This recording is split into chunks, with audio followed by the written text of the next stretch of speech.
कबूला में जेर तामीर family park, deputy commissioner Asif Raza का तफसीली मुआयना, काम तेज करने की हिदायत। रिपोर्ट हाफिज मोहम्मद आजम, तहसील रिपोर्टर आज तक न्यूज आरिफ वाला, और आप देख रहे हैं आज तक। आप देख रहे हैं आज तक न्यूज, खबर सच के साथ।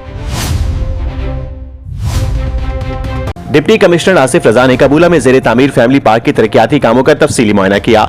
इस मौके पर असिस्टेंट कमिश्नर आरिफ वाला, फैसल इमरान और चीफ ऑफिसर जिला कौंसिल भी उनके हमरा मौजूद थे।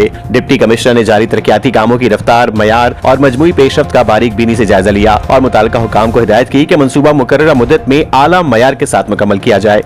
उन्होंने पार्क में ग्रीन एरिया, बच्चों के झूले, वॉकिंग ट्रैक, बैठने के इंतजाम और जदीद लाइटिंग सिस्टम को तरजीही बुनियादों पर मुकम्मल करने की हिदायत भी जारी की। इस मौके पर डिप्टी कमिश्नर आसिफ रजा का कहना था कि वज़ीर आला पंजाब मरीम नवाज शरीफ के विजन के मुताबिक अवाम को बेहतरीन शहरी सहूलियात की फराहमी जिले इंतजामिया की अव्वलीन तरजीह है। उन्होंने मजीद कहा कि फैमिली पार्क जैसे मंसूबे सेहतमंद सरगर्मियों के फरोग में अहम किरदार अदा करते हैं, लिहाजा मुताल्लिका महकमे बाहमी ताउन से काम की रफ्तार मजीद तेज करें ताकि शहरियों को जल्द मयारी तफरीही सहूलियात मुयसर आ सकें।